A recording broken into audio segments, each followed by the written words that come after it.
আসসালামু আলাইকুম। পিসিবি সলিউশনে আমার নতুন চ্যানেলে ইলেকট্রনিক্স যারা টেকনিশিয়ান ভাইয়েরা আছেন সবাইকে আমার নতুন চ্যানেলে স্বাগতম। তো আমরা আজকে প্রথম চ্যানেলটা উদ্বোধন করলাম। তো আমাদের চ্যানেলে আজকে আমরা একটা নতুন ভিডিও প্লে করব। আমরা সকল পিসিবি ইলেকট্রনিক্সের সকল পিসিবির আমরা হার্ডওয়্যার এবং সফটওয়্যারে কাজ করে থাকি। তো যে কোনো পিসিবির সমস্যা সমাধানের জন্য আমাদের কমেন্ট করবেন, আমরা চেষ্টা করব পাশে থাকার জন্য। তো আজকে আমরা প্রথম একটা টেলিভিশনের পাওয়ার দিয়ে শুরু করি। আশা করি আপনাদের ভালো লাগবে এবং আমার নতুন চ্যানেলে সবাই সাবস্ক্রাইব করে পাশে থাকবেন, আমরা যাতে নতুন নতুন ভিডিও আপনাদের মাঝে শেয়ার করতে পারি। তো আমরা টেলিভিশনটা আজকে দেখি কি অবস্থা, একটা টেলিভিশনের পাওয়ার আমরা ঠিক করব। তো দেখা যাক, লাইন দেই আমরা কি অবস্থা।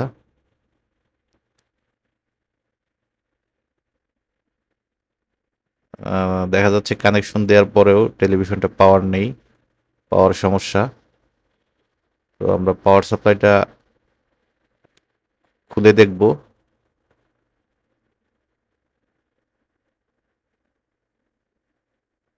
কোথায় কি সমস্যা আমরা দেখি, পাওয়ারটা রেডি করা যায় কিনা। এখন একটা কথা বলি, মানে রেইন সিজন অর্থাৎ বজ্রপাতের সময়, এখন বৃষ্টির সময়, ঝড় বৃষ্টির মধ্যে অনেকের শখের টেলিভিশনগুলা নষ্ট হওয়ার সম্ভাবনা বেশি থাকে। তো সেই ক্ষেত্রে আপনারা ডিশের কেবলগুলা খুলে রাখার চেষ্টা করবেন। দেখা যাচ্ছে পাওয়ার সাপ্লাইয়ের মধ্যে পুড়ে গেছে, থান্ডারিংয়ের কারণে এটা পুড়ে গেছে। তো পুড়ে যাওয়ার কারণে এখানে দেখা যাচ্ছে পাওয়ার সাপ্লাইয়ের প্রাইমারি সাইড প্রিন্ট সহকারে পোড়া। তো প্রিন্ট সহকারে পোড়া থাকলে অনেক সময় পার্টস লাগাইলেও এই সাইডটা কাজ করা যায় না। তো সেই ক্ষেত্রে আমরা নতুন একটা পাওয়ার ইউনিভার্সাল মডিউল ব্যবহার করব। বাজারে অনেক ধরনের মডিউল পাওয়া যায়, তো সব মডিউলগুলোতে কাজ হয় না। এই যে 5 তারের একটা এসটিআর আছে, এসটিআর এর যে মডিউলগুলা, এগুলো আমরা সংযুক্ত করে দেখেছি। তো সেটাতে দেখা যায় সাউন্ড একটু বাড়াইলেই এম্পিয়ারটা লস করে, তখন স্ক্রিন কাঁপাকাঁপি করতে থাকে। তো এই ধরনের মডিউল এম্পিয়ার খুবই কম, তো এটা লাগাইলে ভালো পারফরমেন্স পাওয়া যায় না। তো আমরা বাজার থেকে একটা নতুন ইউনিভার্সাল পাওয়ার মডিউল নিয়ে আসছি। তো এই মডিউলটা আশা করি কাজটা খুব ভালো। এটাতে সহজেই লাগানো যায়। ইলেকট্রনিক্সের সঙ্গে যারা যুক্ত আছেন সহজেই জিনিসটা লাগাতে পারবেন। এবং এই মডিউলের সংযোগ 4টি তারের মাধ্যমে সংযোগ হয়, খুবই সহজ লাগানো এবং এটার এম্পিয়ার খুব ভালো। যারা এ ধরনের সমস্যায় ভুগছেন, মডিউল লাগানোর পরেও স্ক্রিন কাঁপাকাঁপি করে, সাউন্ড বাড়াইলে স্ক্রিন লাফালাফি করতে থাকে, তো তাদের জন্য এই ভিডিওটা তৈরি করা। তো দেখা যাক আমরা মডিউলটা লাগাই। প্রথমে আপনাদের 4টা তারের কানেকশন এখানে দেখতে হবে। মসফেটটা প্রথমে খুলে নিতে হবে। আমাদের প্রথম কাজ হচ্ছে মসফেটটা খুলে নিতে হবে।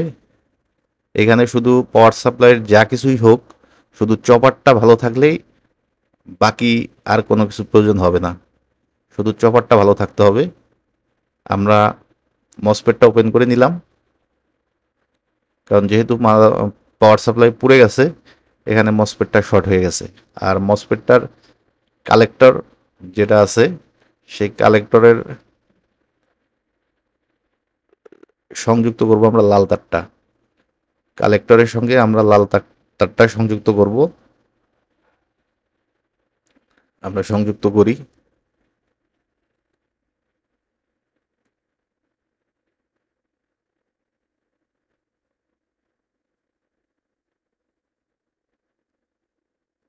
চারশো ভোল্ট ফিল্টার ক্যাপাসিটার আছে, এটা হচ্ছে প্রাইমারি সাইড। এই 400 ভোল্ট ফিল্টারের যে একটা মাইনাস একটা প্লাস, পোলারিটি ক্যাপাসিটার যেহেতু একটা মাইনাস থাকবে একটা প্লাস থাকবে, তো মাইনাসের সঙ্গে আমরা ওই কালো তারটা যুক্ত করব, আর মসফেটের কালেক্টরে আমরা লাল তারটা সংযুক্ত করব। খুবই সহজ কানেকশন। আশা করি সকল ইলেকট্রনিক্স যারা টেকনিশিয়ান ভাইয়েরা আছেন তাদের খুব উপকৃত হবে ভিডিওটা। আমরা লাল তারটি সংযুক্ত করছি।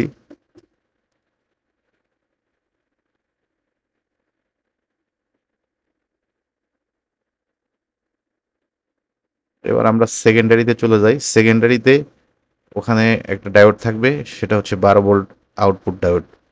আমরা হলুদ তারটি 12 ভোল্টের আউটপুটের মাথায় সংযুক্ত করলাম।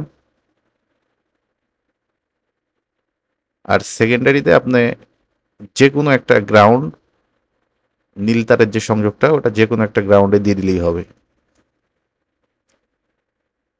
পাওয়ার সাপ্লাইটা লাগানো হয়ে গেল। আর যেহেতু পাওয়ার সাপ্লাইটা পুড়ে গেছে, তো সেই ক্ষেত্রে এখানে আপনার ফিউজ মানে কাটবেই মাস্ট। তো আমরা চিকুন একটা তারের দিয়ে ফিউজটা লাগিয়ে নিব, এবং ফিউজটা লাগানোর পর অবশ্যই প্রথমে সিরিজ লাইনে চেক করতে হবে। যদি কানেকশন উল্টাপাল্টা হয়ে থাকে, হইতেই পারে, তো ফার্স্ট আমরা ফিউজটা লাগাই।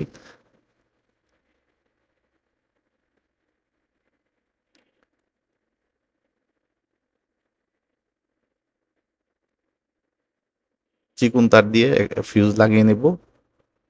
আর ফিউজটা লাগানোর পর অবশ্যই সিরিজ লাইন দিতে হবে। প্রথমে সিরিজ লাইন দিয়ে চেক করতে হবে। ভিডিওর মাঝখানে আমরা আবারও বলি, বজ্রপাতের সময় সবাই ডিশের যে কেবলটা আছে টেলিভিশন থেকে বিচ্ছিন্ন করে রাখবেন, কারণ ডিশের কেবলটা লাগানো থাকলেই এই টেলিভিশনগুলোতে এই সমস্যাগুলো হয়।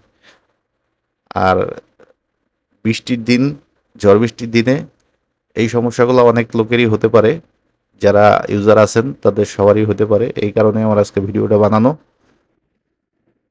আশা করি ভিডিওটা আপনাদের অনেকেরই উপকারে আসতে পারে। তো এখন আমরা পাওয়ার সাপ্লাই লাগানো শেষ। আমরা চেক করব টেলিভিশনের পাওয়ারটা। অবশ্যই সিরিজ লাইনে প্রথমে দিয়ে চেক করবেন।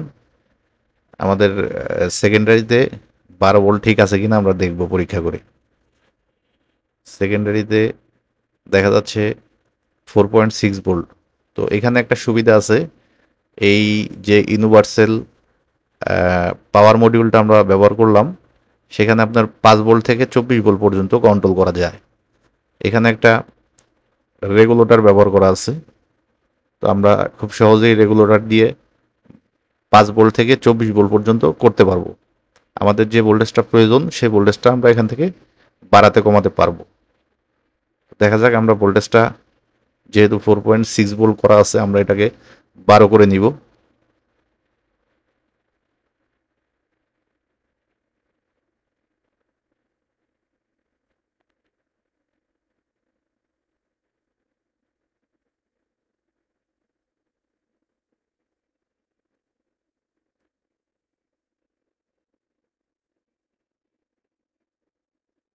ভোল্টেজটা আমরা 12 রাখবো, কারণ 12-র বেশি দেয়া যাবে না।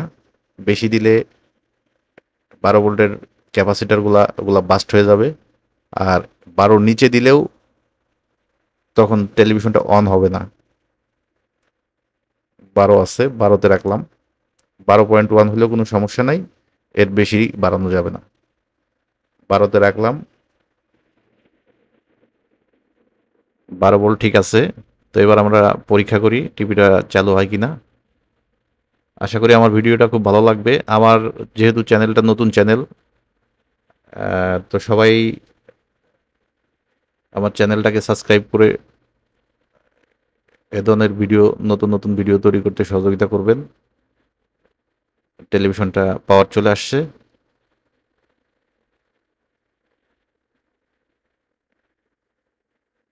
টেলিভিশনটা অন হয়ে গেছে, আমরা দেখতে পাচ্ছি টিভিটা অন হয়ে গেছে। তো এই মডিউলটা খুব ভালো পারফরমেন্স, সবাই লাগিয়ে দেখতে পারেন। আর এই ধরনের নতুন নতুন ভিডিও তৈরি করতে আমার চ্যানেলটা সাবস্ক্রাইব করে রাখবেন, পাশে থাকবেন, সহযোগিতা করবেন, নতুন নতুন ভিডিও তৈরি করতে উৎসাহিত করবেন।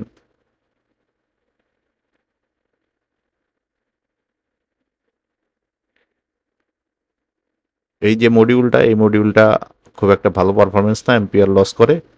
এটার থেকে আমি যেটা নতুন ব্যবহার করছি সেটা সবাই ব্যবহার করার চেষ্টা করবেন। আশা করি ভিডিওটা ভালো লাগছে। তো নতুন কোনো ভিডিও নিয়ে পরবর্তীতে হাজির হব। সে পর্যন্ত সবাই ভালো থাকবেন, সুস্থ থাকবেন। আসসালামু আলাইকুম।